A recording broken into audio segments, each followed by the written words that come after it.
भारत के पूर्व राष्ट्रपति एपीजे अब्दुल कलाम ने एक बात कही थी।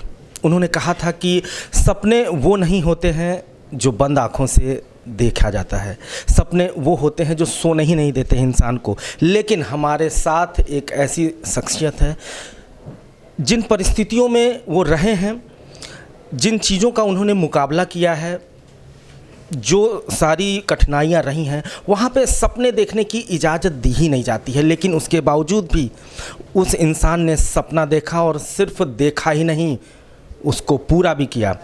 हमारे साथ सिटी वन चैनल में इस समय मौजूद हैं सीओ कैंट प्रभात राय, और आइए ज़रा इनकी कहानी सुनते हैं। दरअसल हम अपने दर्शकों को कहना चाहेंगे, ये कहानी नहीं, दास्तान है, और ये दास्तान उनके लिए है जो वास्तव में हारे हुए हैं।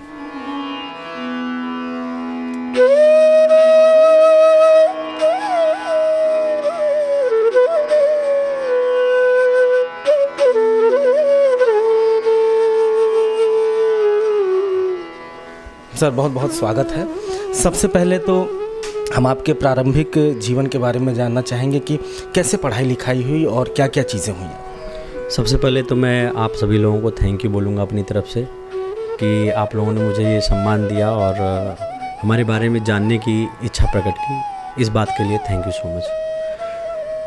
अब हम आपको बताना चाहेंगे कि बेसिकली हम जौनपुर ज़िले के रहने वाले हैं, और जौनपुर से लगभग 16 से 17 किलोमीटर दूर बाज़ार है, मुफ्तीगंज बाज़ार, और मुफ्तीगंज बाज़ार से भी लगभग 3 किलोमीटर दूर मेरा गांव है। और बचपन की पढ़ाई मैंने गांव से लगभग 3 किलोमीटर दूर जो बाज़ार है वहाँ से मैं पढ़ाई किया। पैदल आते जाते थे हम लोग। हमें याद है कि 1 से ही हम मतलब जब शुरुआत की पढ़ाई की हमने, तो पैदल ही हम लोग मतलब जाते थे। 3 किलोमीटर आना, 3 किलोमीटर जाना, हम भाई, मेरे दीदी और मेरे छोटे भाइयों के साथ। मेरे पापा जो है मुंबई में रहते थे उस टाइम, और मम्मी हम लोगों को लेकर के, हमको और हमारे भाई बहनों को लेकर के गांव पे रहती थी दादी के साथ। और 1 से 5 तक हम लोग एजुकेशन बाज़ार से लिए पैदल जाते थे। फिर उसके बाद 6 में जब प्रवेश किए तो 6 से 10 तक भी हम लोग पैदल ही जाते थे बाज़ार पे। मुझे अच्छी तरह से याद है कि उन दिनों हमारी आर्थिक स्थिति बहुत ही कमज़ोर थी, और इतनी कमज़ोर थी कि हम लोगों के पास साइकिल ख़रीदने के लिए भी पैसा नहीं रहता था। तो मम्मी किसी भी प्रकार से, पापा मुंबई में रहते थे। और आप लोगों को अपने जो घर की इकॉनमी कैसे चलती थी उसके बारे में भी बताना चाहूँगा। पापा हमारे मुंबई में लगभग कुल मिलाकर के 30 साल से ऊपर रहे हैं, और मुंबई में ऑटो चलाते थे। और बड़े पापा हमारे सब्जी की दुकान लगाते थे। अभी बड़े पापा का डेथ हो चुका है, लेकिन वो सब्जी की दुकान चलाते थे। और पापा 9 तक पढ़े हैं। पापा और मम्मी, ये पढ़ाई की बात बताना भूल गए, पापा 9 तक पढ़े हैं और मम्मी भी 9 तक पढ़ी हैं। और बाबा मेरे पढ़े ही नहीं थे। तो जो एक तरह से देखा जाए कि एजुकेशन वाला स्थिति था हमारे घर का, बहुत पुअर था। और हाँ, तो पापा जो है 9 पढ़ने के बाद ही मुंबई चले गए, और वहाँ बड़े पापा पहले से ही रहते थे। बड़े पापा 6 तक पढ़े थे, तो वहाँ पे गए तो अपना पहले कुछ इधर उधर कहीं रोज़गार की तलाश में बहुत दिन तक रहे। लेकिन जब नहीं सेट हो पाया तो उन्होंने ऑटो चलाना शुरू किया, दूसरे का ऑटो किराए पर ले करके। जैसे कि पर डे का कुछ फ़ीस जो मालिक होता था उसको देते थे पापा, और उसके बाद जो फ़ीस देने के बाद जो इनकम होती थी वो अपने पास, उनके पास आती थी। फिर वो उन दिनों मुझे अच्छी तरह से याद है कि फ़ोन का इस्तेमाल तो शायद बहुत ही अमीर जो मतलब पैसे वाले लोगों के पास ही हो सकता था। हम लोग तो फ़ोन के बारे में सोच भी नहीं सकते थे। एसटीडी कॉल चलती थी, और कभी काल मुझे याद है अच्छी तरह से कि हम मम्मी बाज़ार जाते थे पैदल, तो बहुत इमरजेंसी हुआ तभी हम लोग यूज़ करते थे एसटीडी। लेकिन उस टाइम पर मिनट की कॉल बहुत कॉस्टली थी, तो बहुत इमरजेंसी केस में यूज़ होता था। हम लोगों ने संचार का माध्यम जो था हम लोगों का उस टाइम का, तो पापा से अगर कोई बात कहनी होती थी तो मम्मी चिट्ठी लिख कर भेजती थी, और फिर चिट्ठी पहुंचती थी पापा के पास कई दिनों बाद डाक से। फिर उससे पापा जो है पढ़ करके जो हमारी ज़रूरत थी 400 रुपये 500 रुपये भेजते थे। फिर जब ज़रूरत पड़ती थी फिर मतलब उनके पास जैसे जैसे पैसा होता रहता था वैसे वैसे भेजते थे। तो ऐसे करके फिर हम हाई स्कूल तक मतलब अपनी गांव से शिक्षा दीक्षा किए। फिर 11th में जब मैं गया तो हाई स्कूल में मैं फ़र्स्ट डिवीज़न पास हुआ। अपने पूरे स्कूल से मैं अकेला था लड़का जो फ़र्स्ट डिवीज़न पास हुआ। तो उस टाइम तक तो चूँकि हमारे बाबा जो है, एक चीज़ और बताना चाहेंगे कि हमारे बाबा 5 भाई थे। 5 भाई में हमारे बाबा में पूरे ख़ानदान में हमारे जितने भी लोग थे उसमें से कोई भी सरकारी नौकरी नहीं किया था। मतलब एजुकेशन में कमज़ोर थे लोग, तो एजुकेशन में कमज़ोर थे तो इस वजह से कोई सरकारी नौकरी नहीं पाया। और चूँकि इकोनॉमिकली स्थिति बहुत ही ख़राब थी तो उतना आगे तक पढ़ने का कोई बीड़ा नहीं उठा पाया। तो जो है सभी लोगों ने फिर, और दूसरी बात है कि हमारे मतलब हम लोगों के पास भूमि बहुत कम थी, ज़मीन, तो ज़मीन कम होने की वजह से तो जो खेत था वो इतना ही होता था कि जिससे घर का खर्चा मतलब लोग खाना खा सकें, रह सकें। तो इस वजह से सब लोग बम्बई, हमारे पूरे ख़ानदान में सब लोगों ने बम्बई की तरफ रुख अपनाया और वहीं से सब लोग इनकम करते थे और वहीं से फिर भेजते थे, वहीं से खर्चा चलता था लोगों का। जेंट्स लोग सारे मुंबई रहते थे, कुछ लोग अपने मतलब फैमिली को भी रखते थे, लेकिन वही लोग रखते थे जिनका इनकम थोड़ा सा ज़्यादा था। लेकिन हमारे लिए तो सोचने की भी बात नहीं, दूर थी वो। तो इस प्रकार फिर 10th जब मैं पास किया तो फर्स्ट डिवीज़न पास हुआ। मैं अपने पूरे स्कूल से अकेला लड़का था जो फर्स्ट डिवीज़न पास हुआ। तो पापा को भी बहुत विश्वास हुआ और मम्मी को भी लगा कि तो कुछ कर सकता है लड़का। मुझे भी लगता था कि मैं कुछ कर लूँगा, लेकिन जब तक है ना कि आप कुछ अच्छा नहीं करेंगे तब तक लोगों का विश्वास आप पे कायम नहीं होगा। तो उस टाइम मेरे मम्मी पापा को बहुत ट्रस्ट हुआ कि मतलब हमारा बेटा कुछ करेगा। तो हमारे स्कूल हमारा जो 11 का हुआ तो हम मम्मी से बोले कि हम शहर में पढ़ेंगे। जौनपुर में एक अच्छा कॉलेज था, TD कॉलेज, तो हमने कहा कि हम वहाँ से पढ़ेंगे। लेकिन चूँकि घर से 20 किलोमीटर था तो आने जाने का किराया बहुत मतलब बस से रोज़ देना पड़ता। तो स्थिति ख़राब थी तो मम्मी थोड़ा मतलब लग रहा था कि हम लोग बियर मतलब वहन कर सकेंगे नहीं, खर्चा कि कर पाएंगे कि नहीं। तो इसको लेकर के थोड़ा सा संशय था। और बात मतलब आसपास के लोग भी कहते थे कि कहाँ जौनपुर मतलब इंटर कॉलेज में शहर में पढ़ेंगे, यहाँ बिगड़ जाते हैं बच्चे, ये है वो है, मतलब बहुत बार। और चूँकि इकोनॉमिक स्थिति कमज़ोर थी तो थोड़ा मानसिक रूप से भी हम लोगों को मतलब मम्मी पापा को डर लग रहा था। लेकिन हमने कहा कि नहीं, मैं अगर पढ़ूंगा तो मैं कुछ ना कुछ अच्छा करूंगा। आप लोग, मैं बहुत कम खर्चे में पढ़ूंगा, मतलब जितना आप लोग हो सकता है उतना, अगर ज़रूरत पड़ी तो मैं ट्यूशन पढ़ाऊंगा। तब फिर मैंने बहुत मतलब मम्मी पापा सब लोग समझने के बाद ही हमें वहाँ पे एडमिशन कराया। मुझे याद है कि जब BSc फर्स्ट ईयर में मैं वहाँ इंटर फर्स्ट ईयर में जब वहाँ गया तो एडमिशन तक के मतलब चीज़ों के लिए हमको डर लगता था, कहीं पता नहीं बड़ा कॉलेज है, डर मतलब फीस ज़्यादा लगेगा, कैसे हम करेंगे। लेकिन जब मम्मी पापा तैयार हो गए तो हम वहाँ पे एडमिशन लिए TD कॉलेज में। और फिर वहाँ पे जो है आना जाना शुरू की बस से। तो चीज़ें बहुत ही कठिन थी लेकिन धीरे धीरे होती गई और मैं 11th और 12th वहाँ से पास आउट किया। 12th में मैं फर्स्ट डिवीज़न फिर आया। फिर उसके बाद जब BSc करना था तो TD कॉलेज जो है वो स्नातकोत्तर तक है, तो हम सोचे वहीं से TD कॉलेज से ही पढ़ेंगे, क्योंकि इलाहाबाद के बारे में और बनारस के बारे में मेरे लिए मतलब कम से कम सोचना मुश्किल था, क्योंकि पापा की इतनी आर्थिक स्थिति नहीं थी जैसे कि मतलब इनकम ज़्यादा हो। तो फिर हमने मम्मी से बोला कि मैं मम्मी BSc में वहीं पे पढ़ूँगा और रूम लेके पढ़ूँगा, क्योंकि मुझे अच्छा करना है कुछ लाइफ में। तो मम्मी को ये लगा कि रूम लेंगे तो खर्चा आएगा, क्योंकि 400 रुपये का उस टाइम रूम था। तो 400 रुपये हमारे लिए बहुत ही डिफ़िकल्ट बात थी कि 400 रुपये लें और प्लस 600-700 अलग से खर्चा, मतलब 1000, क्योंकि पापा की इनकम बहुत ज़्यादा नहीं थी और छोटे बहन भी थी तो उसकी भी शादी करना था और भाई भी थे तो उनका भी पढ़ाना था, प्लस घर का चीज़ दादी सब लोग थे तो घर के भी खर्चे थे। तो थोड़ा मेरे लिए मुश्किल हो रहा था। और उस टाइम जब BSc फर्स्ट ईयर में मैं एडमिशन कराने के लिए गया तो उस टाइम हमको लगता है 1700 समथिंग रुपये फ़ीस थी। तो इकट्ठा 1700 रुपये हमारे पास नहीं था मम्मी पास। तो मम्मी पता नहीं किसी से उस टाइम उधार लेकर के हमको दी, मुझे अच्छी तरह याद है, 1700 रुपये। और वहाँ एडमिशन में कराया। एडमिशन कराने में बल्कि लेट हो गया, मुझे इंट्रेंस में क्वालिफाई हो गया था लेकिन कराने में लेट हो रहा था, इसलिए क्योंकि हमारे पास 1700 से 1800 रुपये उस टाइम नहीं थे। तो मम्मी उधार लेकर के दी, फाइनली मतलब एडमिशन हो गया। मतलब स्ट्रगल, ये चीज़ मैं आप लोगों को तक मतलब स्टूडेंट्स तक पहुंचाना चाह रहा हूं कि मतलब कितनी संघर्ष आता है लाइफ में, लेकिन उससे घबराना नहीं है, धैर्य नहीं खोना कभी। सर बता रहे थे अभी प्रभात कुमार राय जी कि आपने ज़रा सोचिए ज़रा अपने दिमाग में, और हो सके तो इसको अंदर तक जाने दीजिए। खासकर वो युवाओं को ये संदेश है जो हमेशा बहाने करते हैं और कमी और मुफलिसी की बातें करते हैं।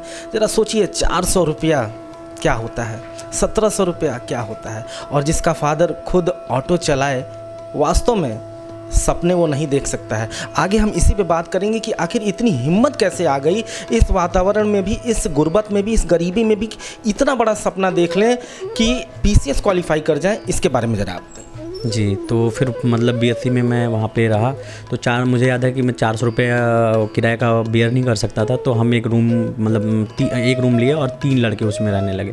तो तीनों लोग मतलब 125 ऐसे 150 रुपये इकट्ठा करके देते थे। उसके अलावा फिर मैं वहाँ एक मतलब स्टूडेंट था, 11th में पढ़ता था, तो उसको मैं 2 भाई थे, तो मैं सोचा कि उनको पढ़ा लूँगा तो कुछ खर्चा, तो मैं उनको भी मतलब ट्यूशन देता था। शाम को स्कूल से आता था और उसके बाद कॉलेज से, फिर उसके बाद ट्यूशन देता था।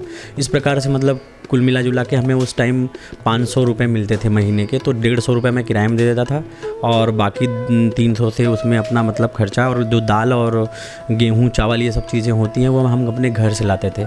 तो ऐसे ऐसे करके बीएससी का मतलब दौर निकला और विभिन्न कठिनाइयों में। तो कभी कभी ऐसा लगता था कि सच में मतलब हमारे लिए, हम लोगों के लिए पढ़ाई नहीं बनी है, क्योंकि हम लोग बहुत ही गरीब हैं, नहीं पढ़ सकते। लेकिन मन में कहीं ना कहीं ऐसा था जो कि ये लगता था, क्योंकि मैं कई भी मतलब उस टाइम अच्छे अच्छे उत्प्रेरक लोगों के जीवनी परिचय को पढ़ता था, मतलब बायोग्राफी पढ़ता था। तो मुझे लगता था कि अगर इंसान के अंदर कुछ करने की मतलब इच्छा है तो वो कुछ भी कर सकता है, इंसान के द्वारा कुछ भी संभव है, क्योंकि जीवन परिचय से लोगों के उत्प्रेरक लोगों से बहुत कुछ सीखने को मिलता था। तो मम्मी भी तैयार होने में बहुत डर रही थी और गांव के भी लोग करते करे कहाँ पैसा बर्बाद करेगा ये लड़का, लग रहा है अपने एक तो इसके पिताजी ऑटो चलाते हैं, बहन की शादी करनी है और भाई भी हैं, घर पे खर्चा, ये कहाँ अपने पापा को बर्बाद करेगा, ये तो मुश्किल ही है। गाँव की भाषा में लोग बोलते थे कि दिल्ली जा कर के पैसा बर्बाद करेगा। तो हमने कहा अपने मम्मी पापा से कि आप मतलब बाकी लोगों की बातों को मत ध्यान दो, अगर हम लोग 3 लोग मतलब अडिग रहेंगे अपने आप पे, एक दिन 100% सफलता मिलेगी। पता नहीं क्यों दिल करता था कि मेहनत करने वालों की कभी हार नहीं होती। तो इसी क्रम में हम फिर मुझे याद है कि इकोनॉमी की स्थिति तो आपको पहले ही बता ही चुका हूँ, कमज़ोर था। तो मैं दिल्ली जाने का जब सोचा तो जनरल कन्फर्मेशन तो टिकट मेरे लिए स्लीपर का लेना मतलब तो दूर की बात, मतलब मुझे डर लग रहा था कि कहाँ से इतना पैसा आएगा। तो उस टाइम जितना भी टिकट का था तो मैं वो रिज़र्व टिकट नहीं ले पा रहा था, क्योंकि मुझे मतलब हर चीज़ को देखना पड़ रहा था पैसे के मामले में। तो फिर इसलिए मैंने वहाँ जनरल टिकट लिया और एक अपना, मेरे पास कोई बैग वैग बहुत अच्छा नहीं था, जो था मेरे पास एक बोरे में मैंने अपना सारा बुक्स रखा और अपना एक झोले में कपड़ा रखा और गया अपना जौनपुर सिटी स्टेशन। वहाँ से मैंने टिकट कटाया, टिकट का जनरल टिकट लिया और उस मतलब जनरल बोगी में चढ़ गया। उसमें इतनी भीड़ थी कि आज का वो पहला सफ़र मेरा दिल्ली जाने का आज तक मुझे मेरे दिमाग में है कि मैं मतलब कितनी कठिनाई मतलब उस दिन मुझे हुई। तो मैं पूरी रात बैठ करके पूरी रात एकदम मतलब बैठने तक का अच्छा जगह नहीं मिल पाया था। ऐसे मैं दिल्ली गया, दिल्ली पे स्टेशन पर उतरा, मैं मुखर्जी नगर, बस मुझे याद था कि कोई मुखर्जी नगर दिल्ली में है जहाँ पे लड़के पढ़ते हैं, तो मैं सीधा फिर मुखर्जी नगर गया। सबसे बड़ी बात ये पूछना चाहेंगे और हमारे दर्शक भी बड़े उत्सुक होंगे इस चीज़ को जानने के लिए, अभाव में ये भाव, इतना भरोसा, क्या वो ताकत रही होगी? अभाव में वो जो आपने जैसा कहा कि अभाव में वो भाव, तो वास्तव में ये मेरे जेहन में बस एक ही चीज़ आता था। वो मेरे पापा, जब मैं 7th में था तो मेरे पापा ने चिट्ठी में एक मतलब कविता मुझे लिख करके भेजा था। वो कविता मुझे अच्छी तरह से याद है और उस कविता को मैंने देखा है कि उस कविता ने कई लोगों की ज़िंदगी शायद बदली होगी, मुझे उम्मीद है। वो कविता है कि लहरों से डर कर के नौका पार नहीं होती और हिम्मत करने वालों की हार नहीं होती। ये पूरा कविता हमको पापा 7th में आई थिंक थे तभी हमको लिख करके मुंबई से चिट्ठी में भेजा था। उस कविता के बाद मतलब मैं एकदम 100% मुझे वो कविता, जब भी मैं कभी निराश होता था तो उस कविता को मैं ज़रूर पढ़ता था। तो वो कविता ने मुझे मतलब ज़िंदगी में बहुत सारा चैलेंजिंग स्वीकार करने के लिए दिया और आज भी देखता हूँ कि लोग उस कविता, वो इतना प्रासंगिक कविता है कि लोग उसके माध्यम से अपना जीवन बदलने का प्रयास करते हैं। और ऐसे बहुत सारी चीज़ें हैं, लाइनें हैं जो प्रेरक के रूप में है ज़िंदगी के। तो इसी प्रकार फिर मैं जब आपको बताना चाहूँगा कि जब मैं दिल्ली गया फिर वहाँ पे पता चला कि 3000 से नीचे कोई रूम ही नहीं है। तो फिर मैंने उसी टाइम, मेरे एक दोस्त था बीएससी में, वो भी अभी पीसीएस में सेलेक्ट हैं, तो संजय विश्वकर्मा, हम दोनों साथ में ही पढ़ते थे। तो भी आने का प्लान बनाया था दिल्ली। तो हमने कहा तुम आ जाओ, तो दोनों लोग एक रूम ले लेंगे किराए पे, आधा बांट लेंगे। तो संजय को भी उसके 3-4 दिन बाद मैं बुला लिया और फिर 3000 का रूम खोजे थे, 3000 का मिला। तो हम गए 1500। तो पापा बोले हमारे पास कुल मतलब हम आपको कितना भी करके 3500 रुपया 3000 रुपया सॉरी 3000 रुपया दे सकते हैं। तो हम कहे 1500 इसमें चला जाएगा, फिर बाकी कोचिंग के लिए कैसे हो पाएगा मैनेज। फिर हमने कहा कि एक और दोस्त था, तो हमने उसको खुद से बोला कि अगर आप मेरे साथ रहना चाहोगे, वो भी हमारे मतलब जौनपुर से ही परिचित था, वो भी दिल्ली आया था, तो हमने उसको खुद ही कॉल किया कि अगर आप मेरे साथ रहना चाहते हो तो आ जाओ, 3 लोग रहेंगे, 3000 का रूम है, 1000 रुपये लगेगा और हम लोगों का खर्चा तीनों लोगों का सही हो जाएगा कम पैसे में। तो हमने एक रूम लिया, उस टाइम 1000 पड़ता था और 3000 कुल मिला के मतलब ऐसे ही मिलता था, 3000 से कम ही मिलता था। 1000 रूम का देते थे और प्लस तीनों लोग मिला करके राशन भरवाते थे और उसके बाद जो है डेली का सब्जी का आता था तीनों लोगों को मिला करके।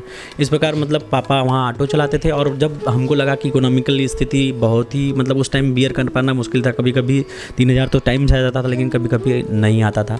तो मेरे छोटे भाई जो मतलब हैं, तो राहुल नाम है, बहुत ही मतलब हमारे लिए उन्होंने अपनी ज़िंदगी का मतलब संघर्ष से गुजारी है। फिर वो राहुल ने ये कहा कि मेरे राहुल से बात हुई, वो बोले कि हम पढ़ाई में अच्छे तो हैं नहीं, तो हम चाहते हैं कि आप ही पढ़ो और हम भी जा कर के वहाँ कुछ करते हैं।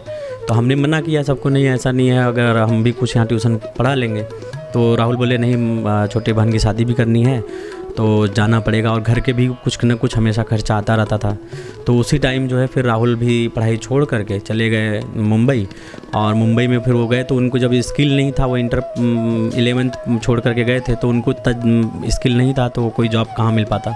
तो उन्होंने जो ये होता है गार्ड की नौकरी, तो जो जैसे आप देखते होंगे ATM में जो गार्ड होते हैं और मॉल में, तो उन्होंने उसमें जितनी स्किल की आवश्यकता होती है उतना उनके पास था, तो उन्हें गार्ड की नौकरी मिली। गार्ड की नौकरी जब मिली, दर्शकों इस यात्रा में शामिल रहिएगा।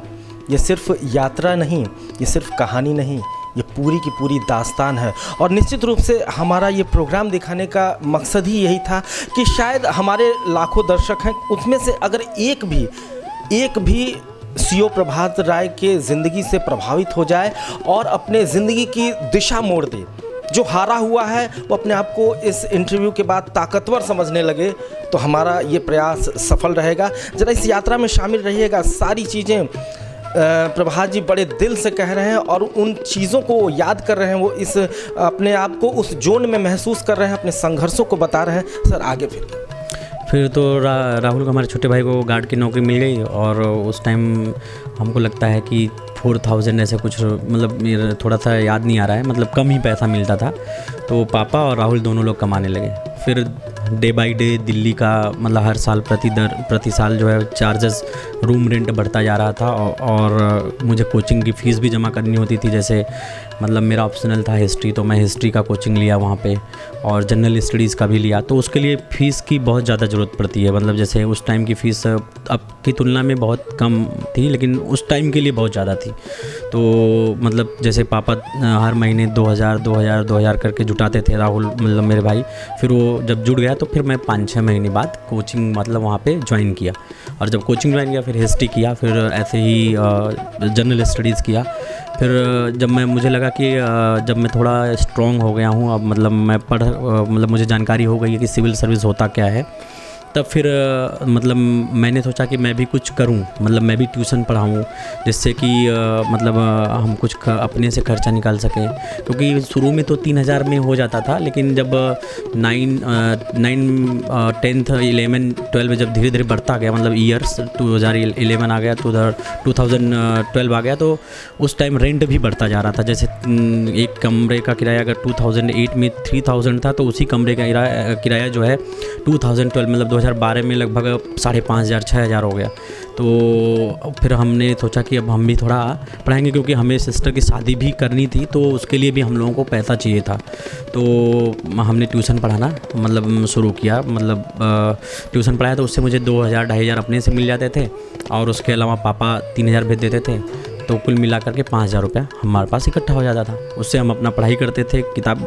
लेकिन इस दौरान मतलब कभी कभी ऐसा भी होता था कि जैसे पापा के पास उतना पैसा नहीं आ पाया और राहुल के खर्चे मतलब पेमेंट से घर चल रहा था। कभी कभी पापा घर भी जाते थे तो उस टाइम मतलब क्योंकि जब घर चले जाते थे तो ऑटो चलाना बंद हो जाता था, तो उस टाइम केवल राहुल के ही खर्चे से चलता था।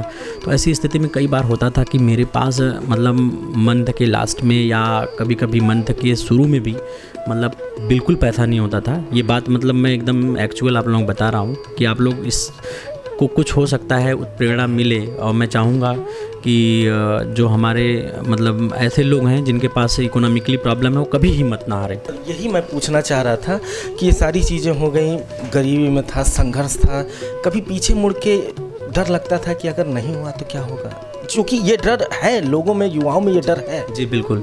तो यही मैं कहना चाह रहा था कि फिर कभी कभी लगता था कि कहीं मैं गलत राह पे तो नहीं जा रहा हूँ, मैं हो सकता है पढ़ता ही रहूँ, मुझे कभी ना मिले, क्योंकि नौकरी ना मिले। क्योंकि इलाहाबाद और दिल्ली में मुझे लगता है कि हम लोगों से बहुत सारे लोग जो सीनियर थे और नॉलेज भी जिनके पास बहुत अच्छी थी, जिनसे मैं बात करता था तो ये लगता था कि ये लोग सेलेक्ट क्यों नहीं हुए। तो उन लोगों को देख करके कभी कभी मतलब अंदर से बहुत टेंशन हो जाता था कि हम अपने पिताजी का पैसा भी खर्च कर रहे हैं, अपने घर वालों का, और ऐसा ना हो कि हम ऐसे ही बस खाली तैयारी ही करते रह जाएं, नौकरी ना मिले तो हमारा होगा क्या। मतलब ऐसी परिस्थिति में कई बार होता था कि रात में नींद नहीं आती थी, डर लगता था बिल्कुल। जब तो उस टाइम मुझे मतलब एक बार याद है कि मतलब मैं प्री तो क्वालिफाई कर जा रहा था हमेशा, लेकिन मेंस में नहीं हो पाता था। मेंस लिखता था लेकिन नंबर कम। प्रीसीएस का मैं लगातार मेंस लिख रहा था, 2011, 12, 13 मतलब लगातार लिख रहा था, लेकिन मतलब मुझे मार्क्स का मतलब कुछ कम मार्क्स पड़ जा रहे थे। कुछ कभी किसी में लोअर का भी मैं दे रहा था। आईएएस में एक बार 2 बार दिया, लेकिन उसके बाद मैं आईएएस को रोक दिया। मैं सोचा पहले मुझे कहीं पीसीएस में या लोअर पीसीएस में सेलेक्ट हो जाना है। नहीं, पता चला कि मैं आईएएस ही देता रहूं और आईएएस में भी ना हो, इधर पीसीएस में भी टाइम निकलता रहे। तो मैंने सोचा पहले चलो पीसीएस की तैयारी अच्छे से कर लें। 2 बार मैं आईएएस दिया, आईएएस नहीं हुआ तो मैंने फिर पीसीएस की तरफ मतलब वो किया, और पीसीएस का प्री मेंस लगातार दे, लेकिन कुछ मार्क्स से मेरा रुकता था। उस टाइम मुझे याद है 2012 में मुझे इतना ज़्यादा टेंशन हो गया और मतलब इनसिक्योरिटी फील होने लगी कि कहीं पैसा बर्बाद तो नहीं हो रहा है, पापा चिंतित तो नहीं हो रहे हैं। क्योंकि मैं 2009 में दिल्ली गया, 8 में गया, 9 बीत गया, 10 बीत गया, 11 बीत गया, 12 आ गया। उस टाइम मुझे डिप्रेशन 2012 में आया और मतलब अजीब सा लगता था, डर टाइप लगता था, हमेशा घबराहट, बेचैनी, चूँकि इनकम का कोई स्रोत नहीं, चिंता में मतलब पूरा कभी कभी ऐसा लगता था रात में नींद नहीं आ रही, घबराहट हो रही है, बहुत डर लगता था। लेकिन उन दिनों भी मतलब मैं जब घबराहट में था तो भी मुझे याद है कि मैं प्रेरक जो जीवनी होते हैं मतलब बड़े बड़े लोगों के, महापुरुषों के, मैं उन सब की पढ़ता था। जैसे कि भगत सिंह, सुभाष चंद्र बोस, महात्मा गांधी, जिन्होंने अपने लाइफ में स्ट्रगल किया है, मैं उन सभी लोगों की जीवनी पढ़ता था। और ऐसे भी लोग जो बिज़नेस में भी अपने स्ट्रगल किए हैं, उन सब की भी जीवनी पढ़ता था मैं। तो मुझे लगता था नहीं, हिम्मत नहीं हारना है, कभी न कभी शायद मतलब अगर मैं ईमानदारी से मेहनत कर रहा हूँ तो शायद कभी न कभी हमें भी कुछ सफलता मिलेगी। इसी को ध्यान में रखते हुए मैं लगातार मेहनत करता रहा। और उसी 2012 के बाद हमारे सिस्टर की शादी हुई।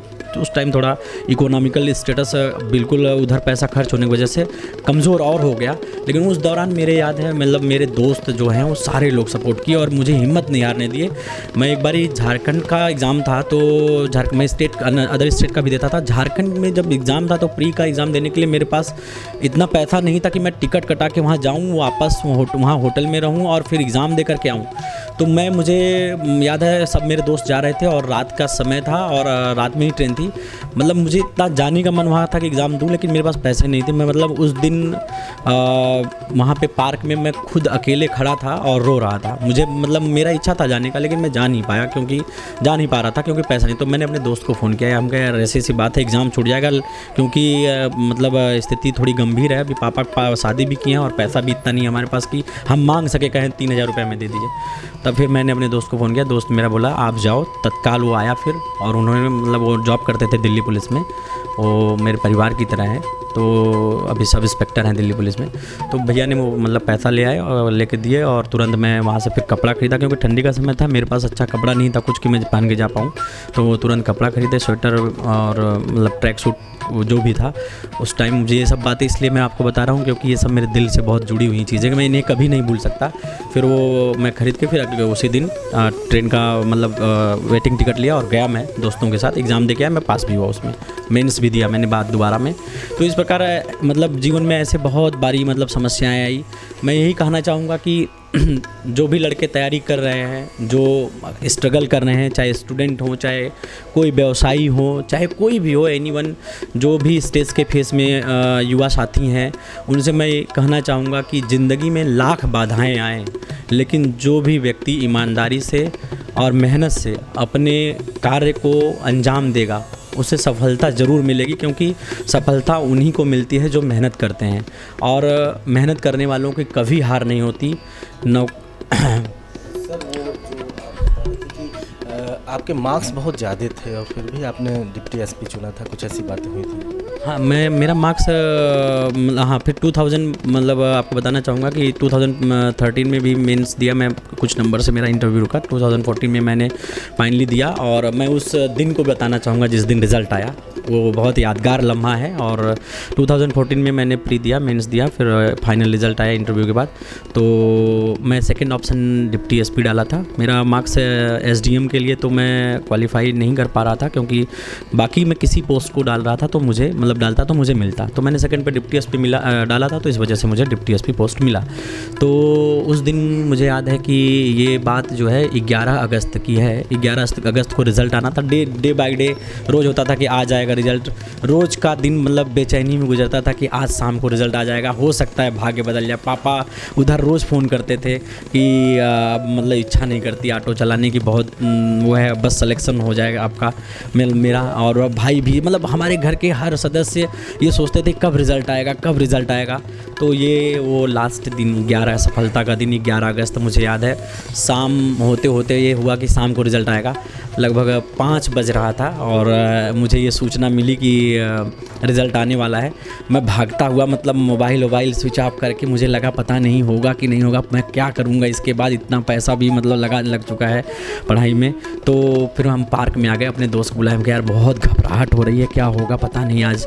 तो बोला यार घबराओ मत, मैं आ रहा हूँ। तो मेरा दोस्त आया तुरंत, और जो है दोनों लोग पार्क में ही थे। तब तक जो है बारिश का मौसम बन गया एकदम से, और उसी टाइम तब तक अचानक से एक दोस्त का फ़ोन आया कि रिज़ल्ट आ गया है, अपना रोल नंबर चेक करो देखो।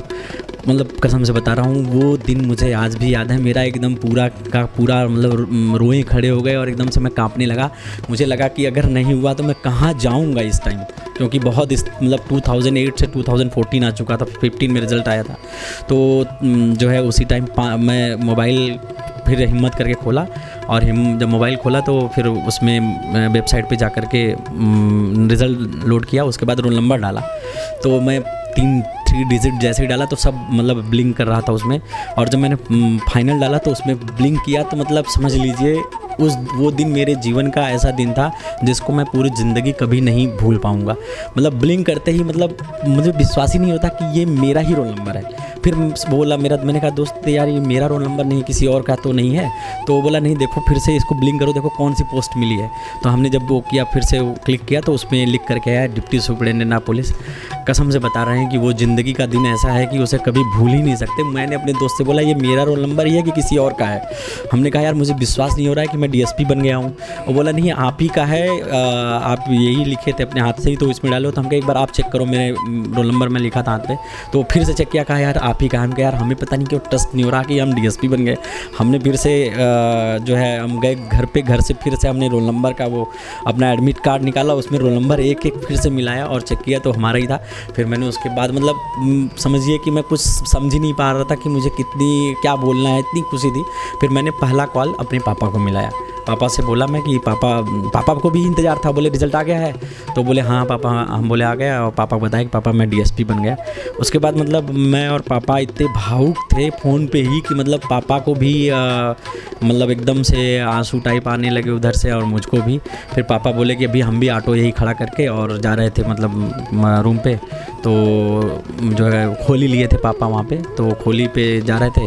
तो मतलब पूरे पापा फिर बाद में हमको पापा बताते हैं कि वो रास्ता जो मतलब ऑटो खड़ा होने से और खोली तक का था। मम्मी उस टाइम बम्बई गई थी, कुछ थोड़ा मतलब प्रॉब्लम्स था, तो इसलिए mummy problem in the sense कि कुछ मतलब खाना बनाने की मतलब थोड़ा प्रॉब्लम हो रही थी, तो इसलिए मम्मी कही कि हम कुछ दिन वहाँ पे रह के, भाई और पापा और बड़े पापा के लड़के सब लोग थे, तो उनके लिए बोली कि चलिए हम रहेंगे कुछ दिन, खाना बनाएंगे, सब लोगों को आराम रहेगा। तो मम्मी उस टाइम खाना मतलब चली गई थी कि थोड़ा लोगों को दिक्कत नहीं होगा। तो मम्मी को मतलब उस ऑटो स्टैंड से जहाँ पे पापा खड़े थे वहाँ से घर जाने के लिए पापा हमसे बाद में बताते थे कि मेरा रास्ता ही नहीं कट रहा था कि मैं कब पहुँच के मम्मी को बता दूँ। और जैसे ही पापा पहुँचे फिर मम्मी को बताया, फिर मेरे भाई का फ़ोन आया। उस टाइम मेरा भाई, हाँ बताना चाहूँगा कि जब गार्ड की नौकरी कर रहा था, फिर उसी दौरान मेरा भाई गार्ड की नौकरी करता था, उसके बाद जो है गाड़ी चलाना सीखता था। तो जब गाड़ी चलाना आ गया तो फिर हमारे भाई ने किसी दूसरे मतलब जो बड़े वहाँ पे कोई थे व्यावसायिक, उनकी गाड़ी चलाते थे, मैडम थी, तो उनको मैडम को हमारा भाई बताया था कि हमारा भाई ACP और DCP और SDM DMs की तैयारी कर रहा है। तो उन लोगों को विश्वास ही नहीं होता था कि ऐसा कभी हो सकता है। तो मेरे भाई को जब मतलब फ़ोन गया कि मतलब हमारा हो गया है, हमने बताया, तो मेरा भाई मतलब करता कि हम गाड़ी रोक दिए और मतलब रोने लगे। तो हमारी मैडम पूछी कि क्या हो गया, तो हमने बताया मैम हमारा भाई जो है DSP बन गया। तो उनको ही मतलब DSP मतलब उनको भी पता था DSP मतलब ACP होता है मुंबई में, तो कहीं उनको ट्रस्ट ही नहीं हो रहा था कि अरे ये तो मतलब बहुत बड़े पोस्ट, मतलब उन लोगों के लिए ऐसा लग रहा था। तो बोले कि हाँ हो गया। तो मतलब कुल मिला जुला के ये था कि उस दिन का जो माहौल था वो इतना मतलब